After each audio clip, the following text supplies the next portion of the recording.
Good morning, dear students. Welcome to another session of microwave and antennas. So in previous session, we started our discussion with respect to microwave network theory. So in which we discussed the parameters which are relevant at low frequency and the parameters which are relevant at high frequency. Then we came across the discussion pertaining to how the parameters are obtained at low frequency, that is with open circuit and short circuit analysis. But it cannot be achieved in high frequency, that is a microwave networks. So what is done is they make use of the S parameters for its realization. So previously we discussed how we can represent a S matrix or the scattering matrix for a given microwave network. So now in today's session we'll discuss regarding what are the few properties which are relevant to this S matrix what we have discussed.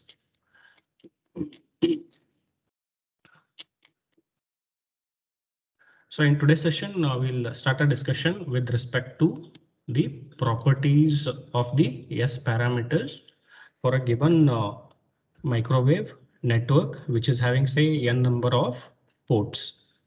Now the first property what we have to look out is so we'll look out at the basic properties and then we'll move ahead with the other unique properties which are relevant to the scattering matrix or the S parameter or the S matrix. So the scattering matrix or the S matrix will be a square matrix. So whenever you consider if there is a say for example, if there are two ports for a given microwave network, then it will be having a matrix which will be of the size 2 by 2. So this is the size of the S matrix or the scattering matrix. If there are three ports, then it will be having a size of 3 by 3. So in general, if a microwave network is having n ports, then the scattering matrix will be of the size n by n. And here, what does this imply? It implies that the scattering matrix will be a square matrix. So it is almost similar to what we have seen even for the Z and Y H parameters and ABCD parameters. So even in that case also we see that the metrics are square matrix. Apart from this, the other thing what we had discussed previously, the diagonal elements of the S matrix or the scattering matrix, they represent the reflection coefficient of the respective port. So here we see that S11 is the reflection coefficient at port 1, S12 is the reflection coefficient at port 2. Similarly, if I continue and check all the diagonal elements, the last element, if there are n number of ports, SNN will be identifying the reflection coefficient at port n. So this is what we had seen in the previous discussions. This is pertaining to the diagonal elements. Then what about the non-diagonal elements? So the non-diagonal elements, when we consider, right, they represent the transmission coefficient or the attenuation factor or the attenuation coefficient. So that is what they represent. The non-diagonal elements represent the transmission coefficient. So for example, it might be S12, S21. So it will be in general, if I write, it will be all Sij parameters in which I is not equal to j. So all these parameters in the scattering matrix will be referring to the transmission coefficient with respect to at which port it is being measured. So that is the non-diagonal elements what we are specifying. So here, for example, S21 is the transmission coefficient, SN1 is transmission coefficient. So if I consider any of the non-diagonal elements, they reflect the transmission coefficient or the attenuation details.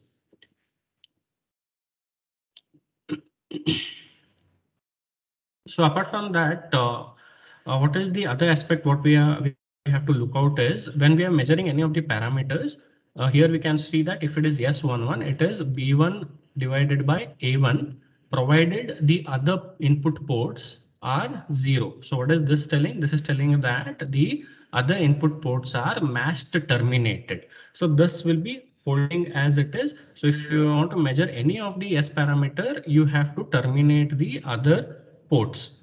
So indirectly you make that AN or AI value equal to 0. So these are the three things. That is, S matrix has to be square matrix. Then the diagonal elements give you the representation for the reflection coefficients at the respective ports, and the non-diagonal elements give you the representation pertaining to the transmission coefficient. And we had also seen that in our transmission lines discussion, where the transmission coefficient is given by 1 plus the reflection coefficient. So I can apply even this equation in order to obtain the reflection coefficient, which is pertaining to the specific discussion what we have. Say for one R12, if I want to have, I can see what is the reflection coefficient which can be associated with this and obtain the result for S12 in terms of the reflection coefficient. So this is what we have for the some basic properties.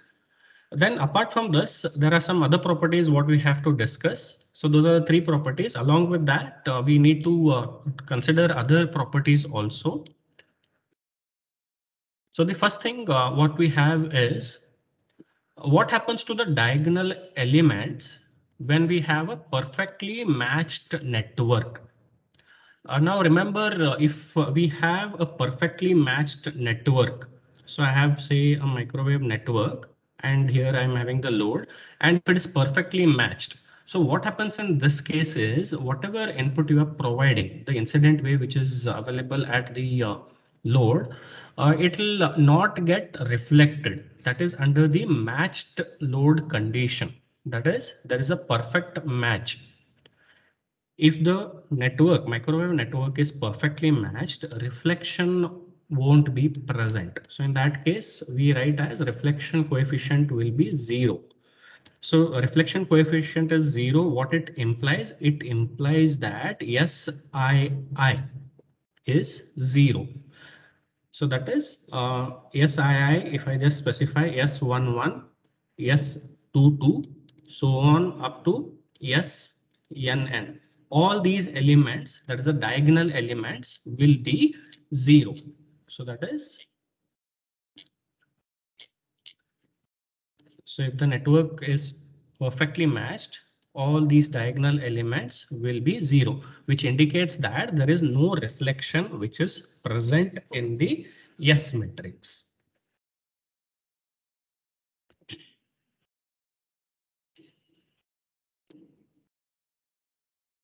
So this is another property of S matrix. That is what happens to the diagonal elements when the network is perfectly matched. So under this, the diagonal elements will be 0, giving an indication that the reflection coefficient is 0 under the perfect matched network. Now coming down to the next parameter, what happens to the S matrix for the reciprocal network? So for a reciprocal network, the S matrix is having the symmetry property. It follows the symmetry property. So what does symmetric property imply? It implies that Sij is equal to Sji, provided I is not equal to j. So what is this specifying? This is specifying that, so if I consider S12 and the network is reciprocal network, so under that case, we'll be having S21 and S12 both equal. So similarly, S1n will be equal to Sn1. So that is this element. So this is the case for which it is a case for the reciprocal network. Now, in order to look at this, we can provide the proof for the symmetric property of the S matrix. So in this case, we can prove it in different ways. So in this case, what they have done is they have considered the S matrix, its representation in terms of Z parameters, and then they have analyzed it. or else you can go ahead with the realization using the representation of the S matrix, that is B is equal to S into A, that is B, S and A are all matrices. So when apart from this, when we consider Sij is equal to Sji, it is natural that the transpose of the S matrix is equal to its S matrix. That is, the scattering matrix is equal to transpose of itself. So that is for the reciprocal network, because Sij is equal to Sji. And when we are taking the transpose of a matrix, what is happening? You are changing rows and columns. So therefore, when you're doing that, say if I consider S11, S12, S21, and S22. Say I'm considering a two-port network. So here, if I consider that the network is reciprocal, so under that condition, what we will be having? We will be having S11, S12. This element will be also equal to S12, and this one will be S22. So when I take transpose of this, what I'll be having? When I take transpose of this, I'll be having S11. So row elements will become column elements. So still this will be S12 because this element is S12. And next element, next this thing is these elements, which is S12 and S22. So here we can see that both S and its transpose both are equal. So indirectly for reciprocal network, what happens is if these elements are, if this is the condition, what it satisfies, then it indirectly gives us the condition that matrix S is equal to its transpose also. It is equal to its transpose. So in this case, we are identifying the transpose with this suffix T over here. So there are two ways of going ahead. So let us discuss the first case in which how we solve it using the Z matrix. Now, in previous sessions, right, we had discussed regarding the Z matrix and reciprocity application relevant to that. And we also had seen how A1, A2 or B1, B2, these parameters are represented in terms of incident wave and say reflected wave, that is the current and the voltage parameters. So these two together, again, the overall voltage, and these two together gives you the overall current.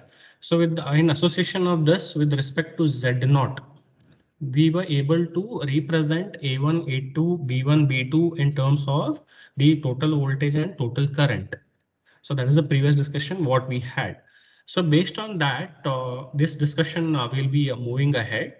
So here, let us consider that the network is reciprocal. So under this condition, what we have, the Z matrix representation will be V is equal to Z into I, where Z is the impedance matrix.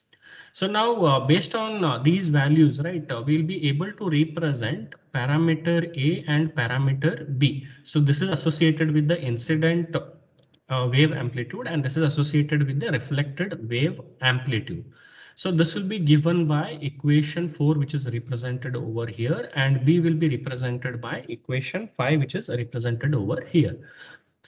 So now also we had seen in the transmission line discussion that we can have the representation of A and B in association with the equation 6 and 7, which is represented over here.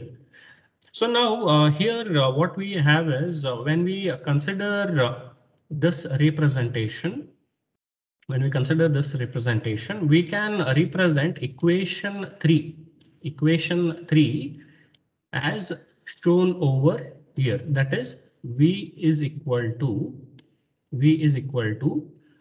so making use of these equations, you try to obtain what is the value of V and what is the value of, say, the current. So when we substitute that, what we have is we have matrix V is equal to matrix Z into matrix A minus matrix B.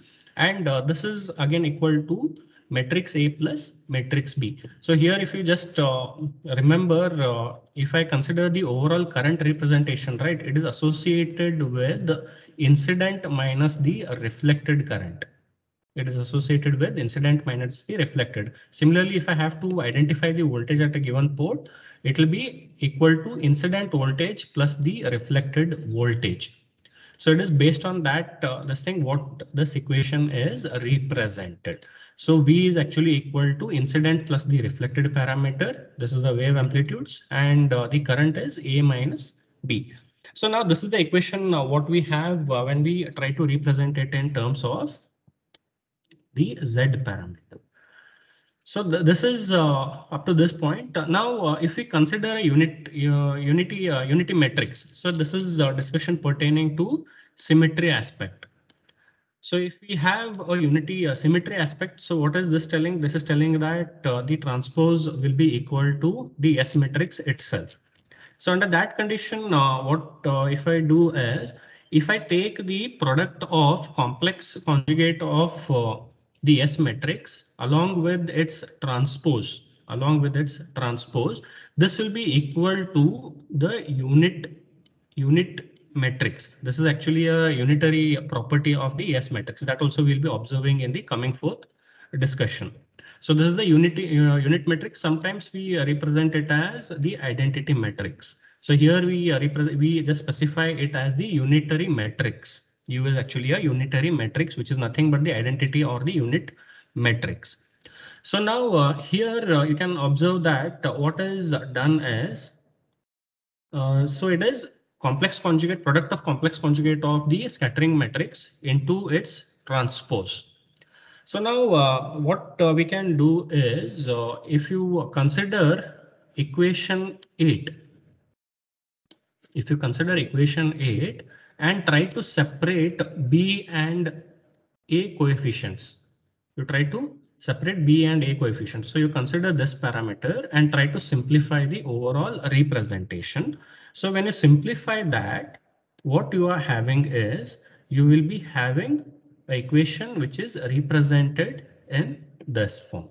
So in which we will be having matrix Z plus the unity matrix into the matrix which is associated with the reflected wave amplitude. It will be equal to Z minus the unity matrix into the incident wave amplitude matrix.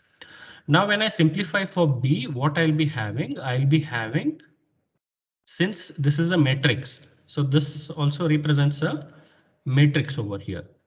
So if I take it at the other end, what happens is we'll be considering the inverse. So it will be 1 divided by whatever matrix. So this will be equal to the inverse of that. So that is what is represented over here. So here we have B is equal to Z plus U, its inverse. So this is the matrix into Z minus U. This is another matrix. And this is the matrix which is associated with A. So now we had seen that what is actually B equal to. B is actually equal to the scattering matrix into the matrix which is associated with A. So this is what we had observed for the representation of the S matrix for a given multiport network. So now if I compare equation 10 with equation 9, what do I get is, I get to see that matrix S is equal to this parameter, that is product of Z plus U, its inverse, into Z minus U. So now I consider this equation, that is I consider S matrix over this parameter and try to see whether I'll be able to obtain certain parameters over here. So here, so what we did, we first considered V is equal to Zi, and we represented V as the association with A plus B and I as association with A minus B. These Z0 parameters get cancelled. So once you simplify these equations.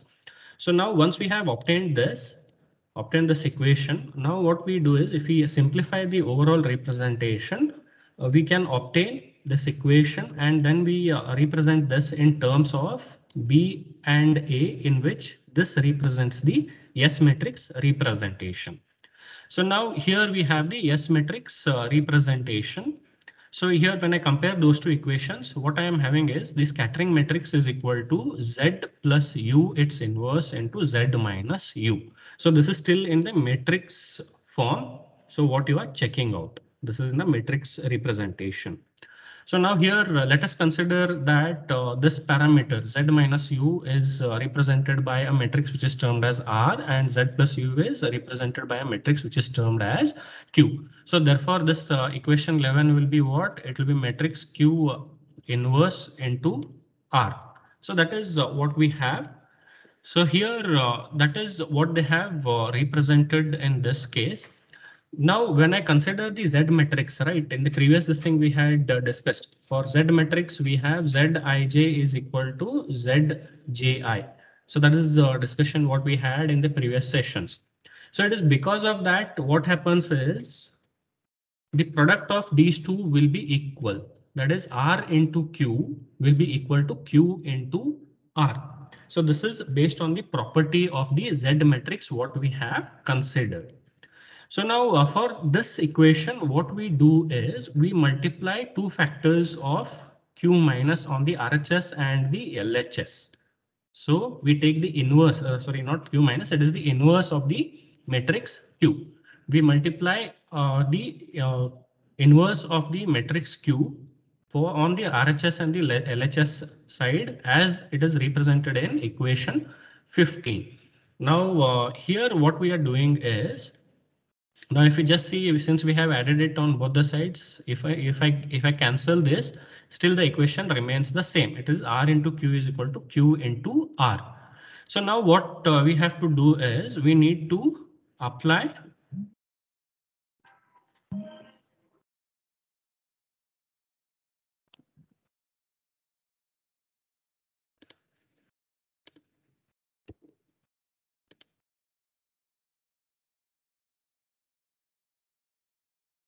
Q into Q minus.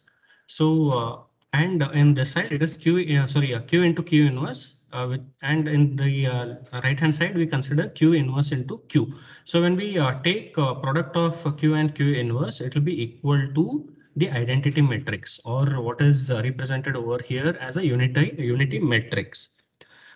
So when we consider that and simplify the overall representation, what will be left out is on this side, we'll be left out with this parameter, that is Q inverse into R. That is what we have represented on the left hand side. And on the right hand side, we'll be having R into Q minus. So it is R into, Q inverse. So which is on the right hand side of this equation. So now we had represented S over here. So now what will be S transpose equal to? So when we take transpose of the matrix which is represented above, that is we need to take transpose of this entire matrix. When we take transpose of this entire matrix, what happens is we will be having the representation which is shown over here. That is, we have Z minus U, its transpose, into Z plus U, its transpose. That is, whatever matrix is present over here, that is inverse of Z plus U, its transpose. Now this happens because there is a change in the order of the matrix when you take the transpose. So if you're taking a transpose of 1 by 2 matrix, when you take transpose, it will be 2 by 1. So it is because of that this changes will be happening. So here Z minus U its transpose, and in this case it will be Z plus U in its inverse its transpose. So now the Z matrix what we are considering, because of its property for the symmetrical network, we have Z minus U its transpose equal to Z minus U, because we had seen that Zij is equal to Zji. So we had observed this. So therefore, when we take inverse of that, we'll be still getting the same representation as that in this case. So here it will be Z minus U, its transpose will be equal to Z minus U. So similarly, even for Z plus U, its transpose will be equal to the matrix Z plus U. So therefore, if I again consider the representation what we have over the R and Q parameters. That is, R is represented with Z minus U and Q is represented with Z plus U. So when I substitute it over here, what we have is we have Z minus U into Z plus U, its inverse. So this is equal to what? It is equal to R into Q inverse. Now here we had seen that R into Q inverse. So here we see that this product what we are considering, it is Q into R, and this is actually equal to what? This is actually equal to yes. Now when we took the transpose and we obtain the representation, what did we get? We got it as R into Q inverse. But what is R into Q inverse equal to? R into Q inverse is equal to Q inverse into R. So therefore, if you observe this, what we are having is we are having it equal to the matrix yes. So in this case, we can observe that the transpose of the scattering matrix is equal to the scattering matrix itself. So this is what the symmetry property implies for a S matrix. That is Sij is equal to Sji. Indirectly what it specifies that the transpose of scattering matrix is equal to the scattering matrix itself. So here in this case, I is not equal to J. That is what you have to consider. So this is by using the Z matrix A and B parameters and then simplifying it for the overall representation. In this case, they have tried it to solve it in slightly a different way. If it is there, we'll just check it out. Okay, here it is not there. So that is the solution which is associated with the symmetric property of for the reciprocal network. So in this case, you need to prove this. That is what is done in this case. So S matrix is square. That is what we had discussed. So next property, what we have to observe is, what we need to observe is unitary property for the lossless junction or the lossless network. So whenever we consider a lossless network, what it implies is the output power actually will be equal to the input power. So there is no loss in the network what you are using. So this is actually the parameter what we have to look out for. So when we consider this, we come across the unitary property. What it states is, if you consider any of the lossless network, then the sum of the products of each term of any one row or any one column of the S matrix multiplied by its complex conjugate will turn out to be unity. So what is this telling is, whenever you consider this matrix of the S parameter, in this case, all the diagonal elements will be, that is, if I consider, say, yes, this parameter, this should give me an identity matrix. When I consider the multiplication of these two matrices, it should give me a identity matrix. So here what implication we can look out is, the first thing what we have to look out is the lossless network, and next one is what we have to do is we have to take the products which are associated with any one of the row or any of the column with the matrix multiplied by its complex conjugate. It gives you the unity value. So in this case, what is happening is, so this is indirectly specifying that the matrix S complex conjugate multiplied with the S should be giving me the identity matrix. And in this case, we define the identity matrix with the parameter U. So we can solve it using this method, or there is one simple method what we can look out for. So in this one, just one correction, this is AN. That is input, the thing should be equal, the output should be equal to the input under the lossless network. So using this, we can try to solve this entire representation. So that is what we have to look out for. But in this case, we'll try to solve it using slightly different way. So what we have is, Whenever we consider a lossless network, it is implied that we have this parameter S transpose into S complex conjugate should be equal to I or the unitary matrix. So whenever we consider this association, what we can do is in a simple form, when we consider a two-port network, what is the S matrix? S matrix is S11, S21, S12, S21 and S22. And when we take the transpose of this, what we have S11, S21, S12 and S22. So these are the parameters what we have. Next, when we consider the complex conjugate of S matrix, all the parameters which are present in S matrix will be associated with its complex conjugate representation. So that is what star is implied for. It indicates that these are the complex conjugates of the respective elements. Now what we will do is we'll take S transpose S transpose into S complex conjugate. So when we multiply this parameter, we have to obtain a identity matrix. We have to obtain a identity matrix.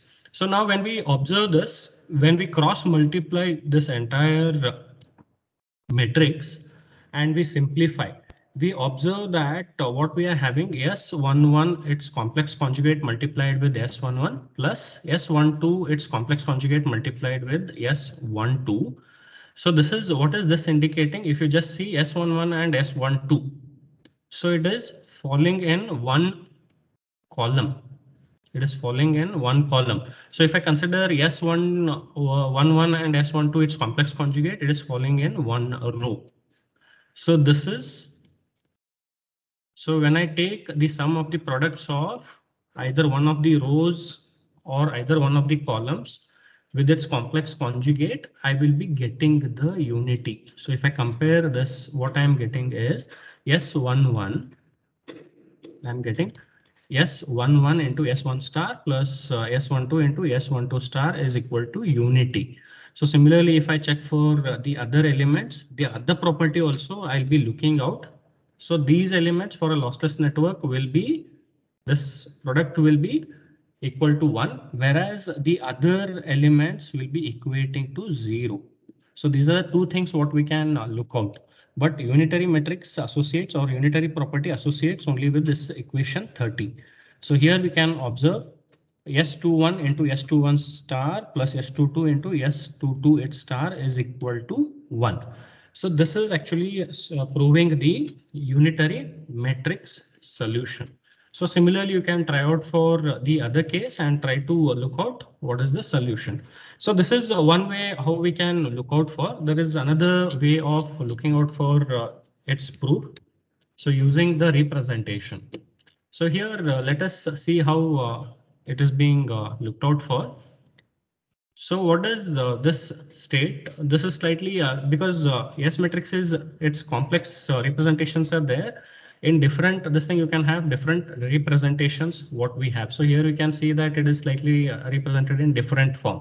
Yes, complex conjugates its transpose into S. Even this also is the representation for the unitary property. Even this is also the representation for unitary property. In the other case, what we had taken transpose of this and we had kept this as it is. Now in this case, they have kept this element as it is and they have taken the transpose of the other element. So that is what we have in this case. So now what we do is we'll consider a two-port network, and since it is lossless, so what it implies is the output should be equal to the input power. And in previous case, we had observed that if we take the square of these elements, we get the power representation. That is, we get the information regarding the power. So here, when we consider the total power that is due to the incident waves, which is associated with A1 and A2, and when we consider the reflected power, which is associated with the reflected parameters, that is B1 and B2. So under that condition, what we have the sum, that is A1 square plus A2 square. So this is actually associated with what? Power at port 1 and power at port 2.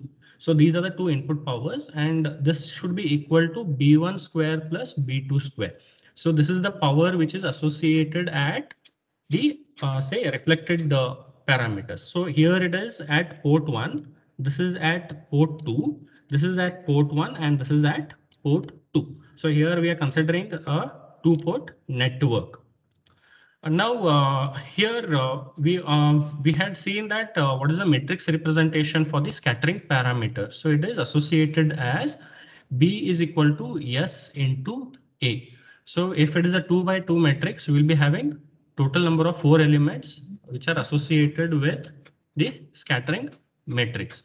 So it is S11, S12, S21, and S22. So this is actually 22. So this is what we are having. So therefore, if you just consider the representation of the matrix over here, we have B is equal to B1, B2, B1, B2. So whenever we take complex of this, it will be B1 complex and B2 complex. And when we take the transpose, the rows will be converted to columns and columns to rows. So here what we are having is, let us see what this results into. So we have matrix B, which is given by B1, B2. So now here when we consider B star, that is complex conjugate of matrix B and its transpose multiplied with matrix B. So what we will be having, we have first B1 and B2, its complex conjugate, and then what we have to take transpose of that. So that is what is represented over here. So this is associated with B star, its transpose.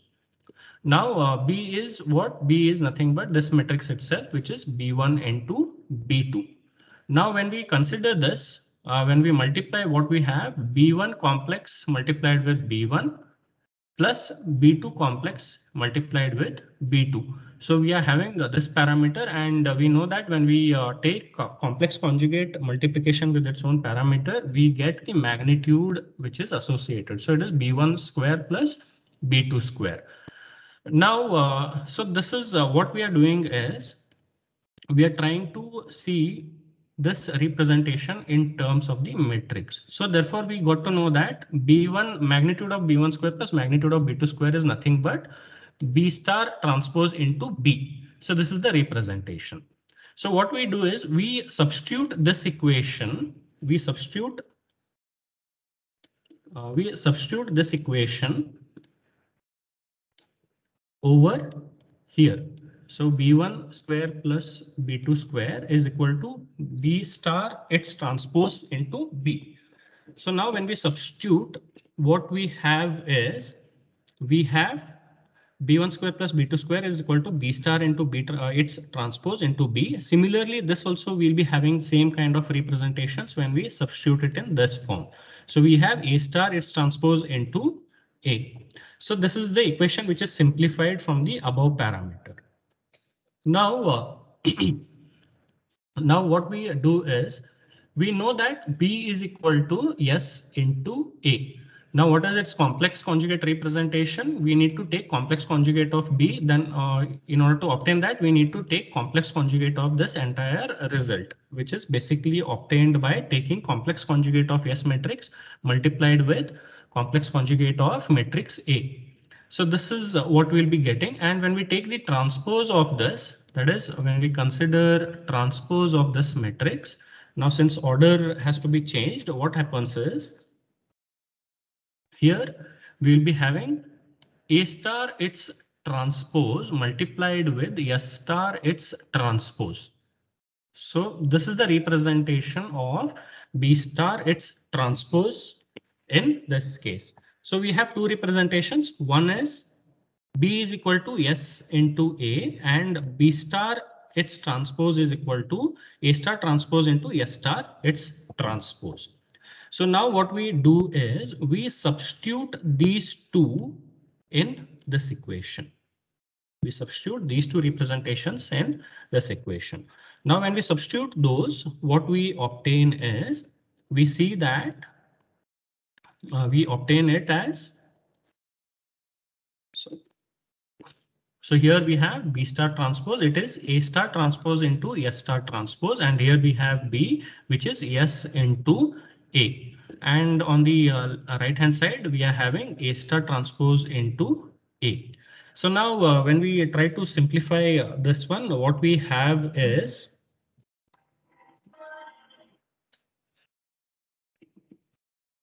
when we simplify this, what we have is, so if you just take this on the other side, that is what they have done. They have taken this common, or else you can cancel off and try to see what is the overall result.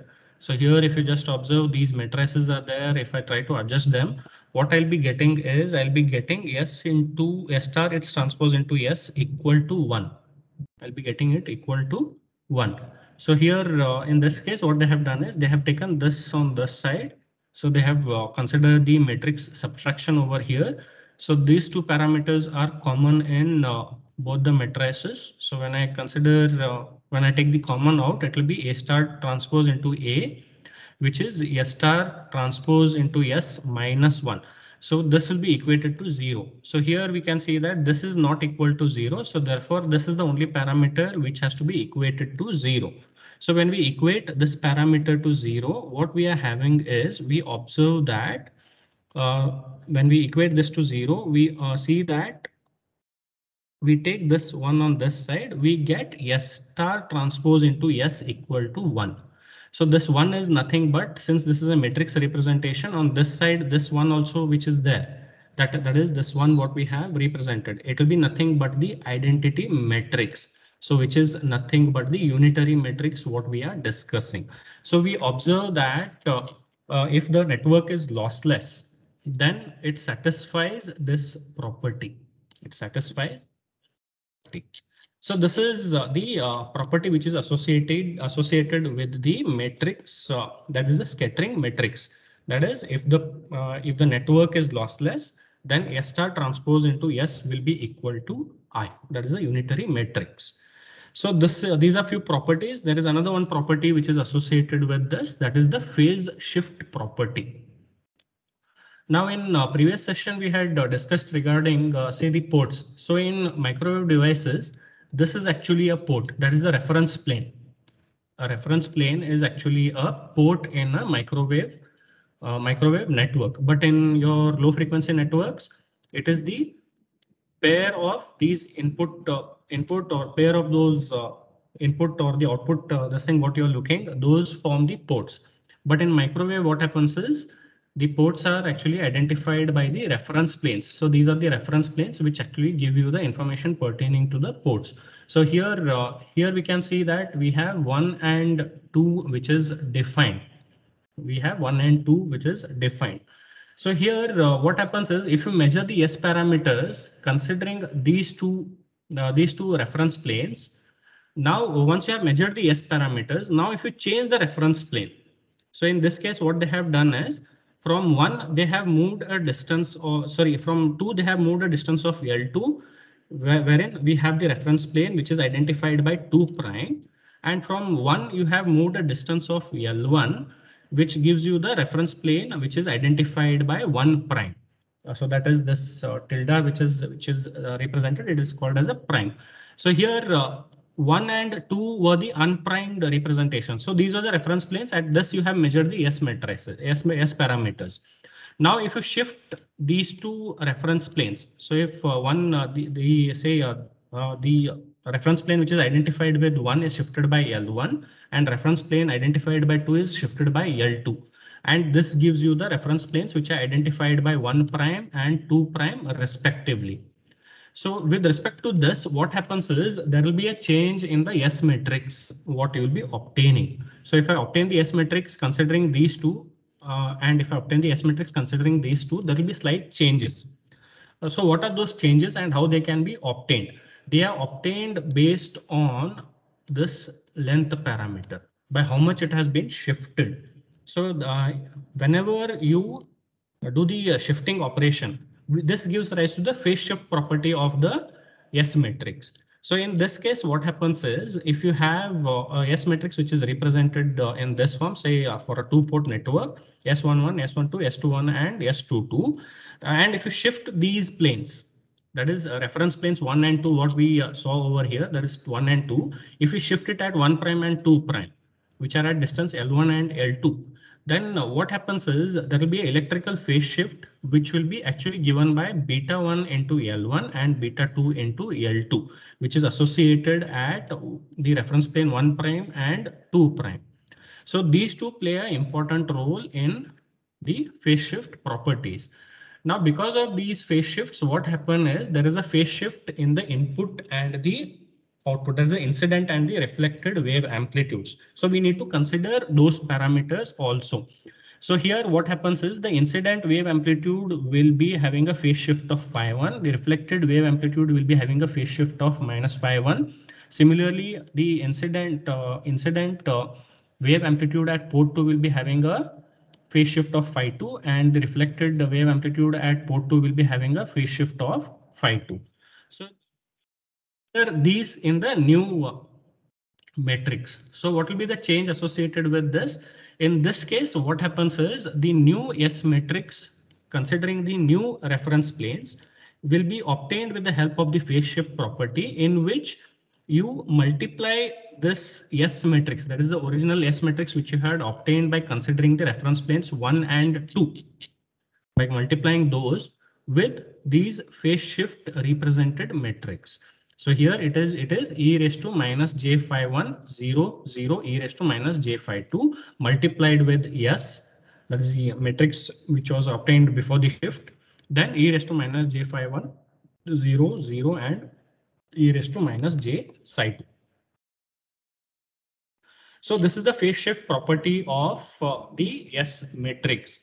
So these are a few of the properties which are associated with the S matrix, what we have discussed. So in coming forth sessions, right, we'll look into few of the problems which are associated with these matrices, and then we'll go ahead with the microwave passive devices. So this is all for today. Let us meet in the next session. Thank you.